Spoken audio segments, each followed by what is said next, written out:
Elena Vasquez walked through the massive crystal halls of the Galactic Confederation building. Her shoes made soft clicking sounds on the smooth floor. Around her, strange alien beings moved with purpose. Some looked like walking rocks with glowing veins. Others were just floating balls of light that spoke in musical tones. She had been Earth's ambassador for 10 years now.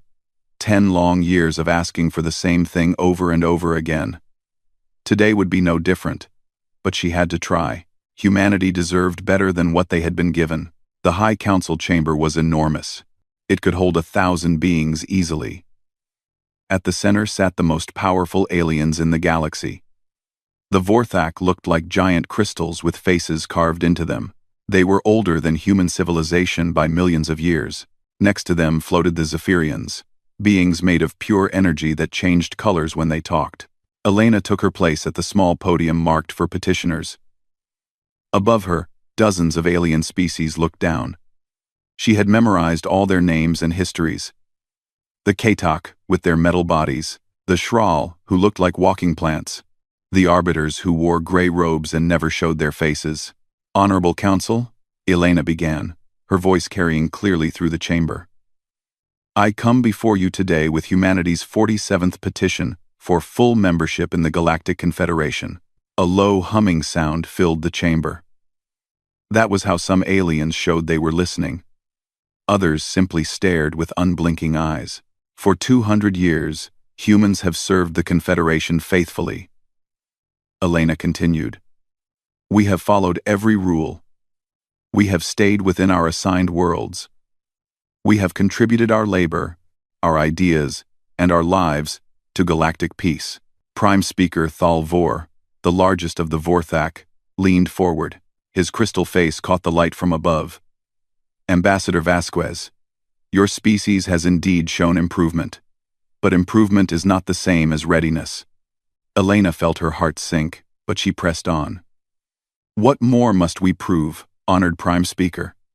Humans have helped build the trade stations that connect your worlds. Human engineers designed the communication systems you use every day. Human doctors have saved lives across 50 different species. And this is exactly why you remain classified as volatile, said Arbiter Prime Kessex.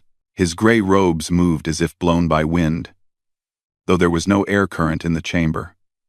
Your species becomes too involved, too emotional, too unpredictable. A Zephyrian named Lux Ether pulsed yellow as it spoke. The Confederation has maintained peace for 3,000 years. This peace exists because of careful order, because of controlled growth, because we do not allow chaos to spread. Elena's hands gripped the podium edges. She had heard this speech many times before. Respected Council, humans are not chaos. We are not animals. We have built beautiful cities. We have created art that moves hearts across species. You have also destroyed your own world twice in wars, interrupted Thalvor. You have shown violence when diplomacy would serve better. You react with feeling instead of logic. The chamber filled with agreement sounds, clicks, hums, and light patterns that meant the council was united in their decision. Elena felt the weight of disappointment pressing down on her. Behind her, she knew Captain Rodriguez and Dr. Park were watching. They had come with her as witnesses, hoping that maybe this time would be different. They represented the 12 human worlds and the 8 billion people who just wanted to be treated as equals. The Confederation's wisdom has created the longest period of galactic peace in recorded history, said another Vorthak. We do not achieve this by allowing dangerous species full access to our resources and knowledge. 2. But humans are not dangerous, Elena said, trying to keep the frustration out of her voice. We are helpers. We are builders. You are young, Thalvor said gently. Perhaps in another century, when your species has learned to control its emotional responses, we can revisit this matter. Until then, the current restrictions remain in place. Elena bowed her head. The same answer as always. Humans could live on their 12 assigned worlds. They could work jobs approved by the Confederation. They could travel with proper permits, but they could not vote on galactic matters. They could not access advanced technology. They could not expand to new worlds without permission that never came. "We understand the Council's wisdom," Elena said, though the words tasted bitter. "Thank you for your time." Also, as she turned to leave, Thal Vor's voice followed her. "Ambassador Vasquez, please understand. We do not keep your species contained out of cruelty. We do it for the safety of all. History shows us what happens when violent species gain too much power too quickly. Entire star systems have burned." Elena stopped walking. She looked back at the massive crystal being. And what happens to species that are never given the chance to grow? For a moment, the chamber was silent. Then Lux ether pulsed red, which Elena knew meant amusement. "Growth without wisdom is destruction, young human. Your species will have its chance when it has earned it." Elena left the chamber with Captain Rodriguez and Dr. Park walking silently beside her. In the hallway, Rodriguez finally spoke. "Same as always?" "Same as always," Elena confirmed. Dr. Park shook her head. 47 tries. You'd think they would at least consider it. "They consider us too emotional to make good decisions," Elena said. "Too unpredictable to be trusted with real responsibility." They walked through the crystal halls toward their ship. Around them, other species went about their business. Elena watched a Shral diplomat discussing trade routes with a Katak engineer. She saw Zephyrians working together with arbiters on some complex energy calculation. All of them were equal members of the Confederation. All of them had rights and freedoms that humans could only dream of. And all of them agreed that humanity was too dangerous to join their perfect order. As they reached their small diplomatic vessel, Elena looked back at the massive Confederation building. It stretched up toward the sky like a mountain of crystal and metal. Inside, the greatest minds in the galaxy worked to maintain peace and prosperity for trillions of beings. None of those beings were human. "Maybe next time," Captain Rodriguez said as they boarded their ship. Elena strapped herself into her seat and watched the Confederation building shrink away through the viewport. "Maybe," she said quietly, but she was beginning to wonder if there would ever really be a next time that mattered. The message reached Elena 3 months after her return from the Confederation capital. She was in her office on New Geneva, looking over trade reports, when her assistant knocked on the door. "Ambassador, there's an urgent communication from Kepler Colony," Sarah Kim said, her face pale. "You need to see this now." Elena's screen filled with the worried face of Colony Administrator James Walsh. Behind him, she could see people in medical masks rushing back and forth. "Elena, we need help," Walsh said without greeting. "The plague that hit the Altarian system last year? It's here. It's spreading fast, and our doctors don't know how to stop it." Elena leaned forward. "What do you need? Medical supplies? Additional doctors?" "We need the cure," Walsh said desperately. "The Confederation developed one when the Altarians were infected. We've requested it through proper channels, but they say it's classified as advanced medical technology." Elena felt cold dread settling in her stomach. "What does that mean exactly?" "It means humans aren't advanced enough to be trusted with it," Walsh said bitterly. "The Medical Council says we need to wait for approval. The process could take months. How long do you have?" Walsh's eyes were haunted. "Dr. Martinez thinks maybe 6 weeks before we lose half the colony. The children are getting sick first." Elena was already reaching for her communication device. "I'll contact the council immediately. There has to be emergency provisions for this kind of situation." But there weren't. Elena spent the next 3 weeks making calls, sending messages, and pleading with every contact she had. The response was always the same. Regulations were regulations. Advanced medical technology could not be shared with volatile species without proper review. The review process could not be rushed. Elena watched the death counts climb from Kepler Colony. First dozens, then hundreds, then thousands. Human doctors who could have administered the cure were forced to watch people die from a disease that was completely treatable. Dr. Sarah Kim had worked with Confederation medical teams before. She knew exactly how the cure worked and could have produced it in days. Instead, she sent daily reports to Elena. each one listing more names of the dead. 200,000 people, Elena told Prime Speaker Thalvor during their final communication about Kepler. 200,000 human beings died while we waited for your approval. The loss of life is regrettable, Thalvor replied, his crystal face showing no emotion. But the regulations exist for good reasons. Advanced medical technology in the wrong hands could create biological weapons. We weren't asking for weapons, Elena said, fighting to keep her voice steady.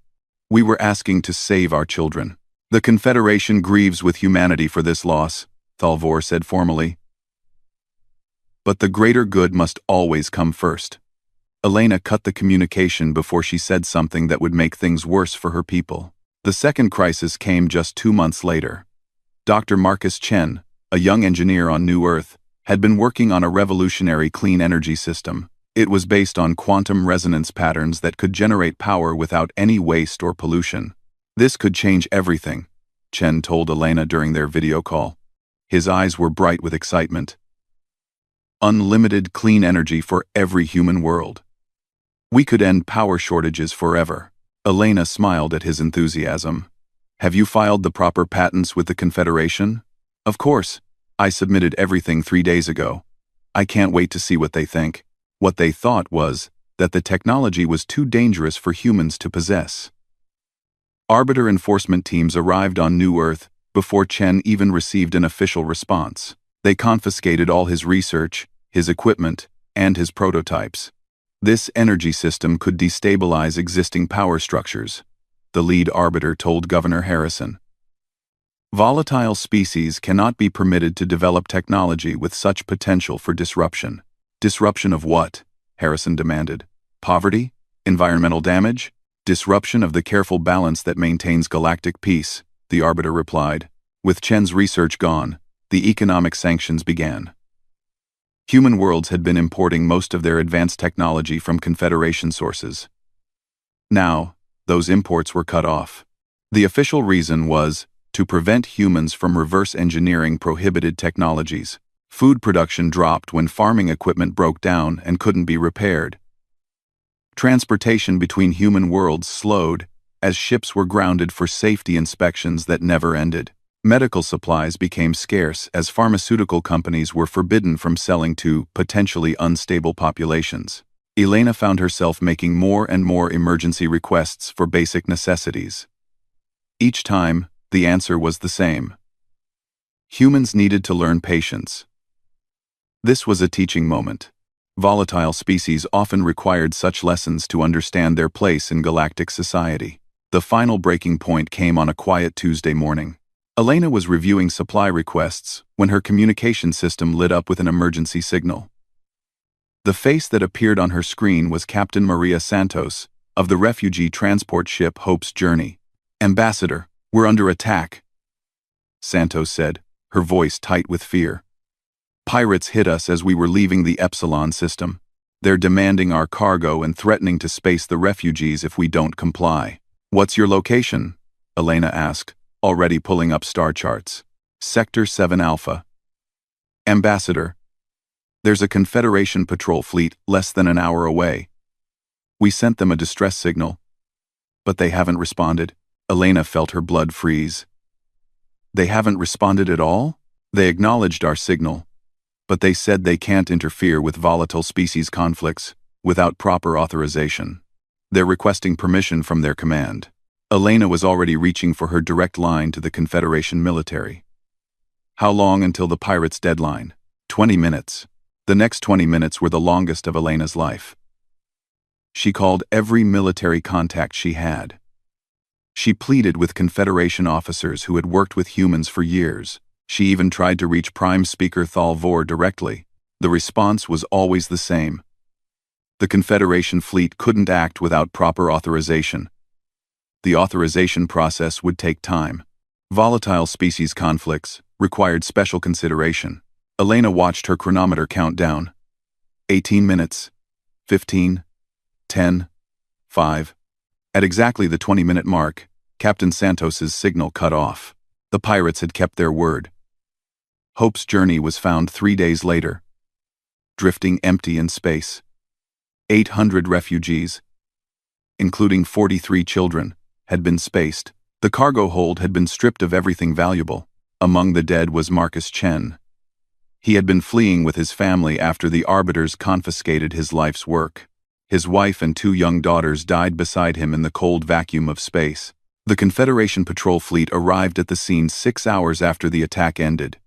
They filed a detailed report on the incident and expressed their regrets for the timing issues.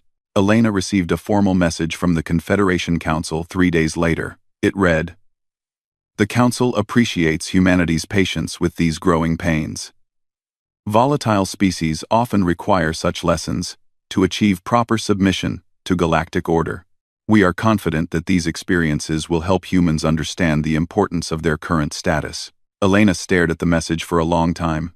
Then she forwarded it to every human colony, every human ship, and every human settlement in the galaxy. The response was immediate and universal. In research labs across 12 worlds, human scientists stopped their work. In repair shops and construction sites, human workers put down their tools. In hospitals and schools, human staff stepped away from their duties. For the first time in 200 years, humanity spoke with one voice. That voice said, "Enough."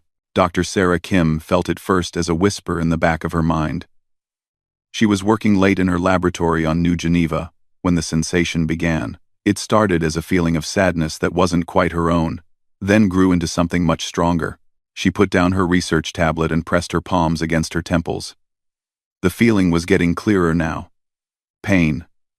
Loss. Anger. But not just hers. This was coming from somewhere else, from someone else. "Marcus," she whispered, and suddenly she knew. Somehow, impossibly, she was feeling the last moments of Marcus Chen's life, the cold of space, the terror of his children, the desperate love of a father trying to shield his family even as they all faced death together. Sarah stumbled to her emergency communicator and sent a message to her research team. Code 7. All hands to the lab. Now. Within an hour, her entire team had assembled. Dr. James Webb, Professor Lisa Zhang, Engineer Tom Bradley, and 6 others. They all looked shaken, confused, frightened. "Did you feel it too?" Sarah asked them. They all nodded. "Then it's real," Sarah said quietly. "After 50 years of keeping it secret, the thought is finally awakening." Professor Zhang leaned forward. "You mean the neural quantum link project actually worked?" Sarah nodded slowly. "It worked better than we ever imagined. And now every human in the galaxy is connected." The project had begun decades ago, during the early days of human contact with the Confederation. A small group of scientists had wondered if humanity's unique brain structure could be enhanced with quantum technology, not to read minds, but to share experiences, to truly understand each other in ways no other species could. The work had been done in secret, hidden in research labs across human space. Tiny quantum implants, no bigger than a grain of sand, were included in every human's standard medical treatments. The Confederation medical scanners couldn't detect them because they looked like natural brain tissue. For 50 years, the implants had done nothing but collect data. Scientists like Sarah had monitored the network, waiting for the right conditions to activate it. They needed a moment of strong emotion shared by enough people at once. Marcus Chen's death had provided that moment.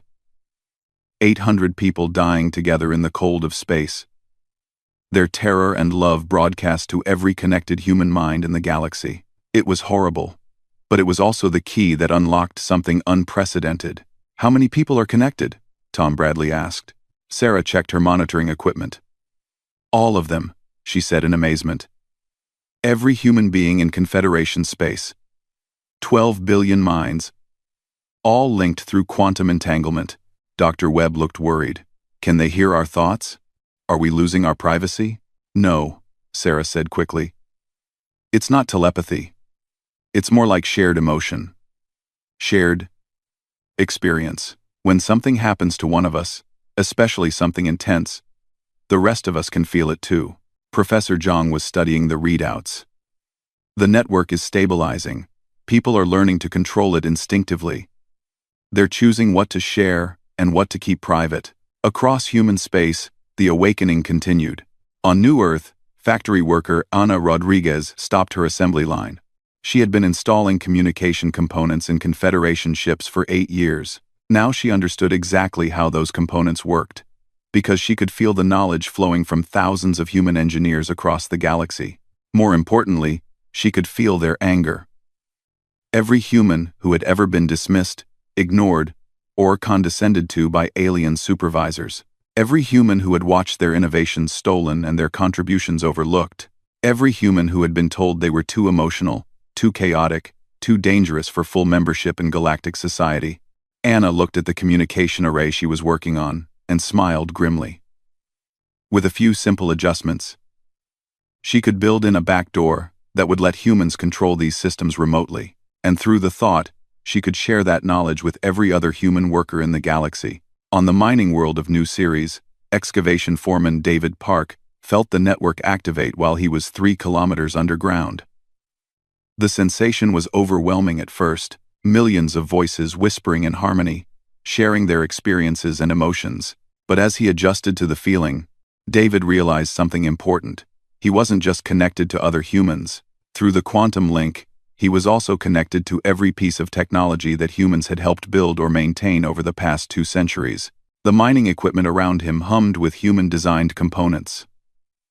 The life support systems keeping him alive had been upgraded by human engineers. Even the elevator that would take him back to the surface relied on human-built safety protocols.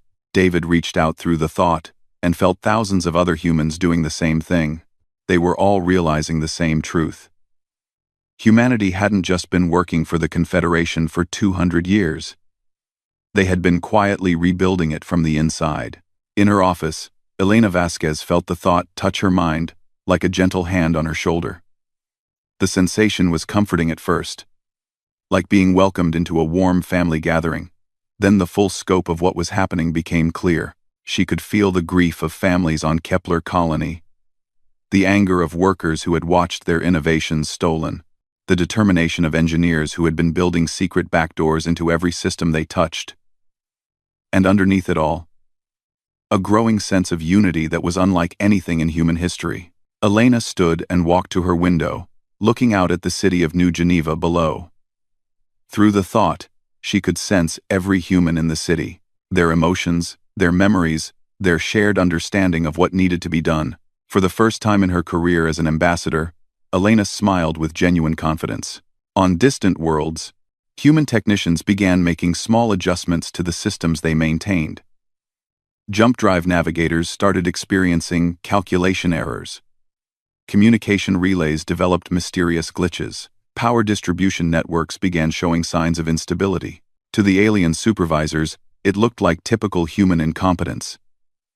They filed reports about the declining performance of their human workers and discussed the need for better training programs. They didn't understand that the humans were no longer working alone.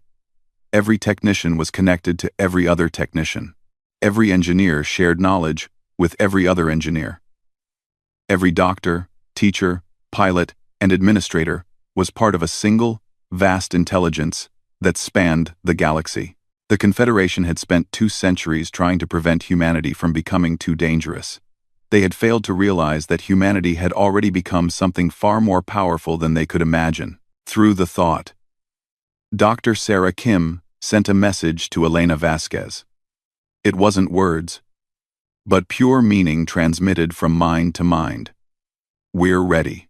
Elena nodded, though Sarah was thousands of light years away. Through the network, she could feel the agreement of 12 billion humans. They had been patient long enough. They had followed the rules long enough. They had accepted their place at the bottom of galactic society long enough. Now it was time to show the Confederation what they had really been dealing with all these years. Elena opened her communication system and began composing a message to Prime Speaker Thalvor. It would be her final request for an audience with the High Council. This time, she wouldn't be asking for anything. This time, she would be making a declaration. Through the thought, every human in the galaxy felt Elena's determination and shared it. They began preparing for the day that would change everything. The day when humanity would finally say, "Enough." It happened on a Tuesday, Galactic Standard Time. At exactly 14 hours, Every human being in Confederation space stopped what they were doing. In research laboratories, scientists put down their instruments. In mining operations, workers stepped away from their equipment. On construction sites, engineers walked off their projects. In hospitals, human doctors completed their immediate patient care and then quietly left their stations. Elena Vasquez stood once again before the High Council of the Galactic Confederation. But this time was different. This time, she wasn't alone. Through the thought, she carried the voices of 12 billion humans with her. Their combined will flowed through her like electricity. Honorable Council, Elena began, her voice carrying a new strength that made several alien representatives shift uncomfortably. I come before you not to petition, but to inform you of a decision that has been made. Prime Speaker Thal Vor leaned forward, his crystal face catching the light. Ambassador Vasquez, we are aware that human workers across the galaxy have ceased their duties without authorization. This breach of contract will have serious consequences. Elena smiled, and for the first time in her diplomatic career, it wasn't a polite expression. There will indeed be consequences, honored Prime Speaker, but not the ones you expect. Behind her, Captain Rodriguez and Dr. Park stood at attention. But they were no longer just witnesses. Through the thought, they were conduits for humanity's collective knowledge and determination. For 200 years, Elena continued, you have told us that we are too violent, too emotional, too chaotic for your perfect order. You have caged us, controlled us, watched us die, and called it wisdom. Today, we finally agree with your assessment. Confused murmurs rippled through the chamber. The Zephyrian representatives pulsed orange, which Elena knew meant concern. Several arbiters exchanged glances beneath their gray hoods. We are violent, Elena said, her voice growing stronger. We are chaotic. We are driven by emotions that you cannot understand. And we are done pretending to be anything else. Arbiter Prime Kessex rose from his seat. Ambassador, if this is some form of negotiation tactic, I assure you it will not succeed. The Confederation has protocols for dealing with rebellious species. Then I suggest you implement them quickly, Elena replied. Because as of this moment, humanity is withdrawing all cooperation with the Galactic Confederation. Thal Vor's crystal body rang like a bell as he laughed. Withdrawal? Ambassador, your species depends on Confederation technology for everything from interstellar travel to medical supplies. You cannot simply leave. I have you things on. Elena's smile widened. Watch us. The first sign something was wrong came from the Council Chamber's own systems. The translation matrix that allowed different species to understand each other began producing nonsensical output. The environmental controls started fluctuating. The holographic displays showing galactic maps flickered and went dark. Technical difficulties, Thal Vor said dismissively. Our maintenance teams will resolve these issues quickly. Your maintenance teams are human, Elena pointed out. And they've all gone home. Admiral Corvin of the Arbiter Fleet stood abruptly. His communication device was buzzing with urgent signals. Prime Speaker, I'm receiving reports of system failures across the entire Confederation fleet. Jump drives are offline. Navigation computers are malfunctioning. Communication arrays are going dark. Elena felt the satisfaction of 12 billion humans flowing through the thought. For 2 centuries, her people had been the invisible backbone of galactic civilization. They had maintained, upgraded, and improved every critical system in Confederation space. Now, all of that expertise was withdrawing at once. Impossible, said a Vorthak representative. Our ships use quantum crystalline technology that humans cannot possibly understand. Dr. Park stepped forward. Through the thought, she had access to the combined knowledge of every human engineer in the galaxy. The quantum resonance chambers that power your ships require constant calibration. Human technicians have been performing that calibration for the past century. We also designed the backup safety protocols that prevent catastrophic failures. She paused, letting that sink in. Those protocols are now disengaged. Panic began spreading through the chamber as more reports flooded in. Trade stations throughout the galaxy were going dark. Communication networks were collapsing in cascade failures. Manufacturing facilities that produced everything from food synthesizers to weapons systems had shut down completely. "This is treason," Admiral Corvin shouted. "Restore the systems immediately." Elena looked up at him calmly. "This isn't treason, Admiral. This is resignation. Every human worker, engineer, doctor, and technician in your empire has just quit their jobs. Effective immediately." Captain Rodriguez spoke for the first time, his voice carrying the weight of every human who had ever served in the Confederation military. "For 200 years, we've helped you build and maintain the most powerful fleet in galactic history. We've served on your ships, designed your weapons, and died in your wars. All while being told we weren't good enough for full citizenship." More alarms began sounding throughout the chamber.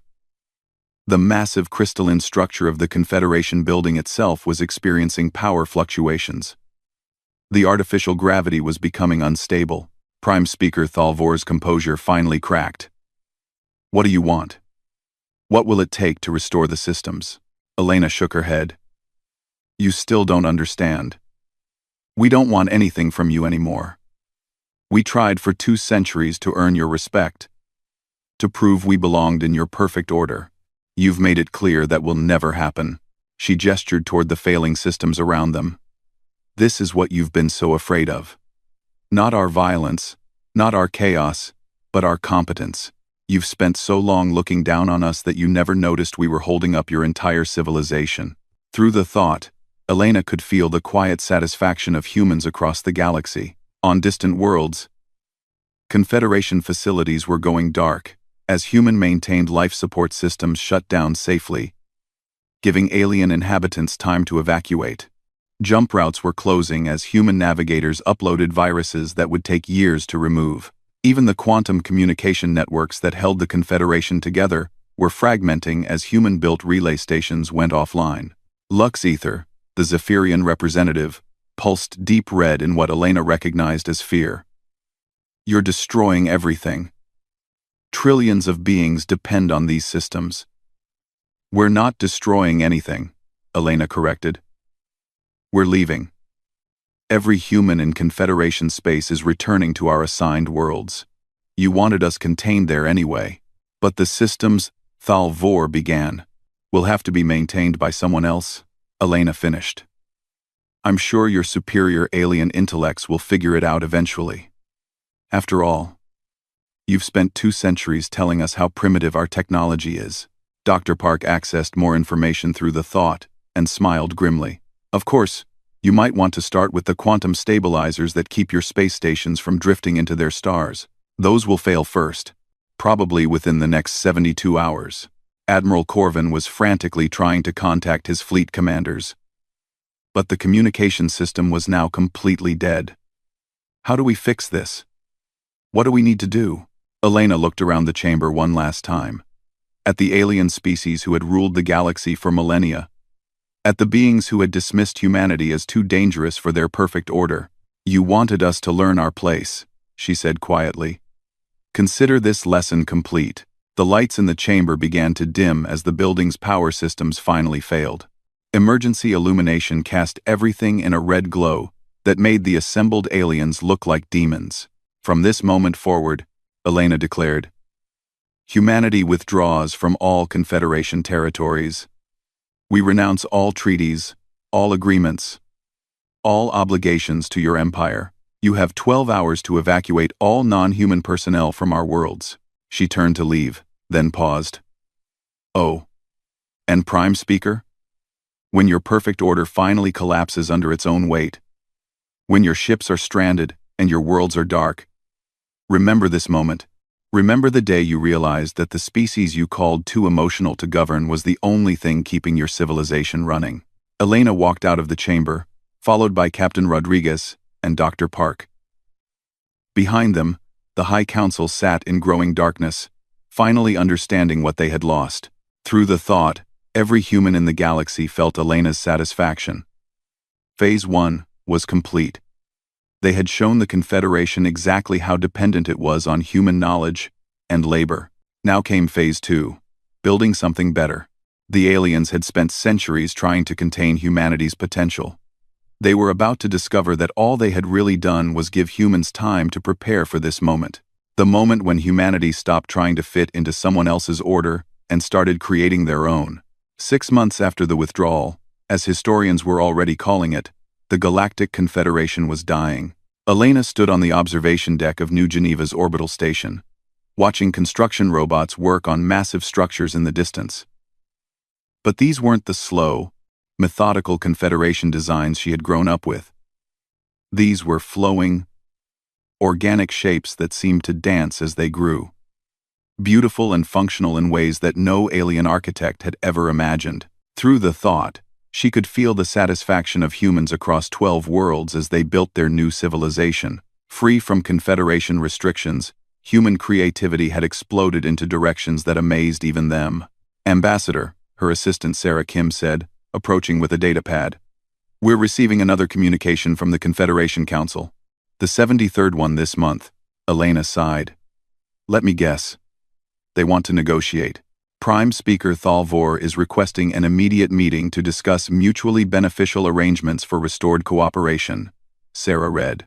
"He's also attached a list of emergency situations that require immediate human assistance." Elena looked at the list.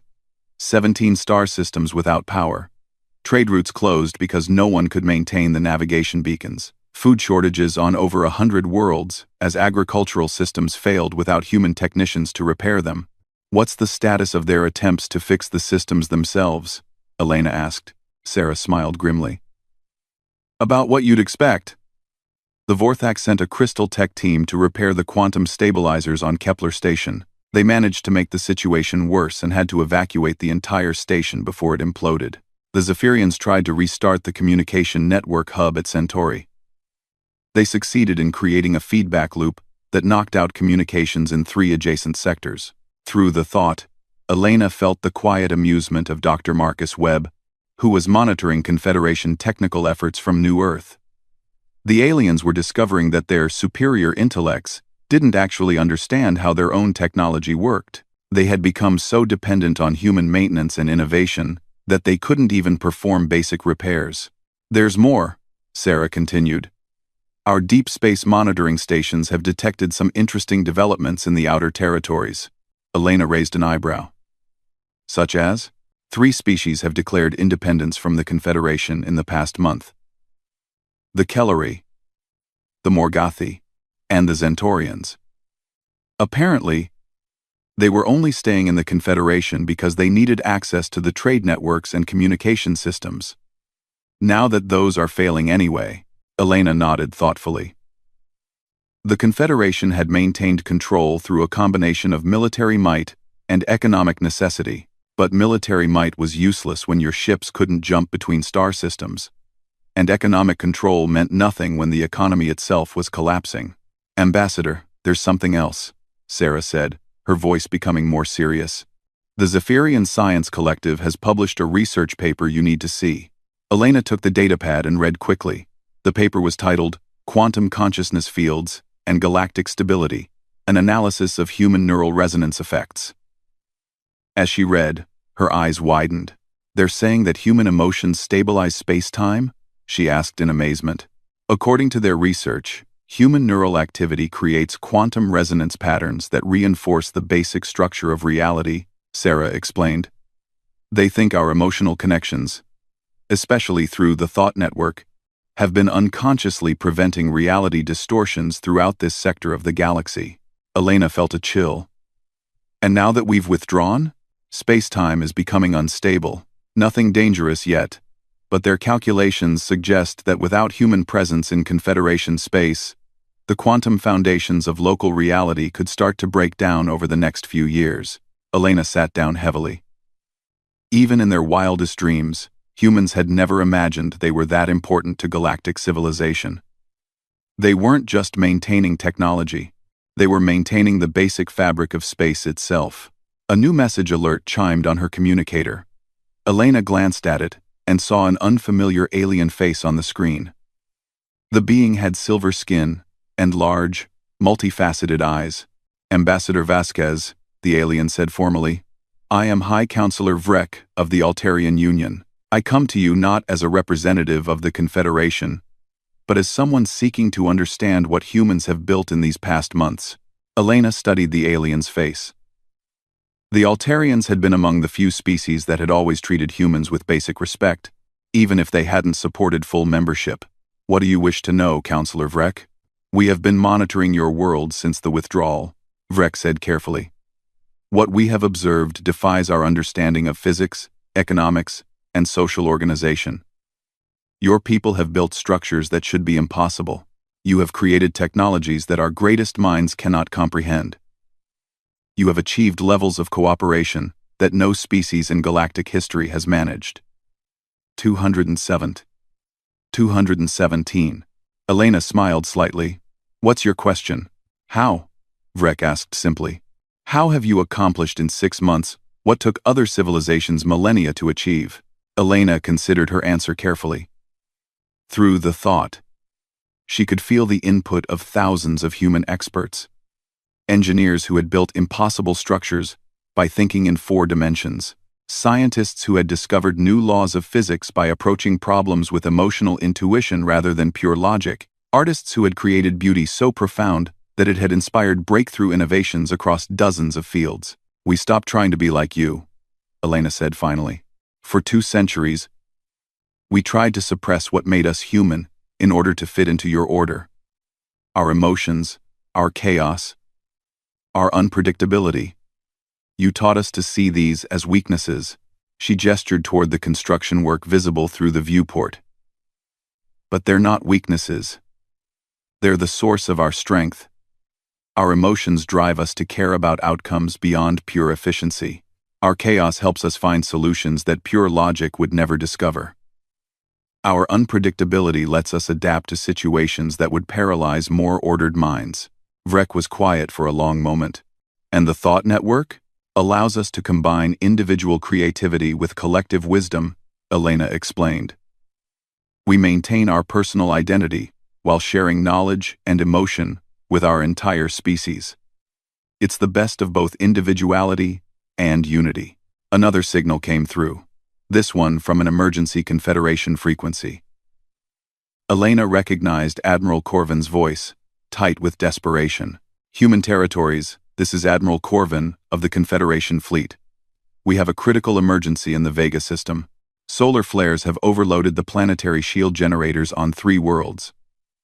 40 million beings will die unless the shields are restored within 18 hours. We know our previous actions have damaged relations between our peoples, but innocent lives are at stake. Please respond." Elena closed the communication without answering and turned back to Counselor Vrek. "Your people are welcome to visit our worlds and see what we've built, but understand that we're not the same species that petitioned for membership in your confederation. We've moved beyond the need for your approval." A month later, Elena received a formal delegation from the Confederation Council. Prime Speaker Thal Vor himself led the group. Along with representatives from all the major species, they came in a small diplomatic vessel, their great warships unable to make the journey due to failing jump drives. The meeting took place in New Geneva's council chamber, but this was unlike the crystal halls of the Confederation capital. The human-built chamber seemed to shift and flow around them, responding to the emotional state of the occupants. When Thalvor expressed frustration, the walls showed calming patterns. When the Zephyrian representative pulsed with anxiety, the lighting adjusted to ease their distress. "Ambassador Vasquez," Thalvor began, his crystal body duller than Elena remembered. "We come to request that humanity reconsider its withdrawal from Confederation space. The galaxy needs you." Elena leaned back in her chair. Behind her stood Captain Rodriguez and Dr. Park, but also dozens of other humans. Scientists, engineers, artists, philosophers. Through the thought, she carried the voices of 12 billion people who had found their true potential. "The galaxy needs us," Elena repeated thoughtfully. "For 200 years, we asked to be treated as equals. You refused, saying we were too dangerous, too chaotic, too emotional." She stood and walked to the chamber's large window, looking out at the impossible structures humans had built in just 6 months. Cities that floated without artificial gravity, ships that could travel faster than light without jump drives, art installations that existed in 7 dimensions. You were right about us being dangerous, Elena continued. But not in the way you thought. We're not dangerous because we might start wars or destroy your order. We're dangerous because we represent evolution itself. Thalvor's crystal body rang with confusion. I don't understand. Elena turned back to face the delegation. Your confederation represents the end state of galactic civilization. Perfect order. Pure logic. Complete stability. You've achieved the ultimate in control and efficiency, but you've also achieved stagnation. She gestured toward the human delegates around her. Humans represent something your species gave up long ago. Growth, change. The willingness to risk everything for the possibility of something better. You look at us and see chaos. But what you're really seeing is evolution in action. The Zephyrian representative pulsed yellow. Are you saying we cannot change? I'm saying you've forgotten how, Elena replied gently. Your species have been static for so long that change terrifies you. That's why you tried to contain us rather than learn from us. Admiral Corvan leaned forward. What do you want from us? Terms for your return? Reparations for past treatment? Full membership with voting rights? Elena smiled sadly. Admiral, you still don't understand. We don't want to return to your confederation. We don't want membership in your order. We've built something better. She activated the chamber's holographic displays, showing images from human worlds, cities where art and technology merged into living beauty, research facilities where scientists made breakthrough discoveries by combining logic with intuition, schools where children learned to think with both their minds and their hearts. This is what we've created in 6 months, Elena said. Imagine what we'll accomplish in 10 years, in a century. Thalvor was quiet for a long time, studying the images. Finally, he asked, what happens to the Confederation? Elena considered the question carefully. Through the thought, she felt the compassion of her people for the aliens who had mistreated them for so long. Humans didn't want revenge. They wanted something better for everyone. That's up to you, Elena said finally. You can continue trying to maintain your perfect order as it slowly crumbles. Or you can learn from what we've built here. Not to become human, but to remember what you were before you became so afraid of change.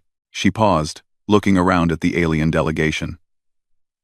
When you're ready to grow again, to take risks again, to embrace the chaos that drives evolution, we'll be here, not as members of your confederation, but as teachers willing to share what we've learned. Elena walked back to her chair and sat down. Until then, we have work to do. We have a civilization to build that will make both of us proud. The alien delegation left without signing any treaties or making any agreements. But Elena could see something new in their eyes. Not fear or condescension, but wonder. For the first time in millennia, the elder races of the galaxy were looking at the future with curiosity instead of control. Through the thought, Elena felt the satisfaction of humanity's greatest achievement. They hadn't just gained their freedom. They had reminded the galaxy what it meant to truly live. The day humans said, enough, would indeed be remembered forever. Not as the day a young species rebelled, but as the day evolution itself returned to the stars.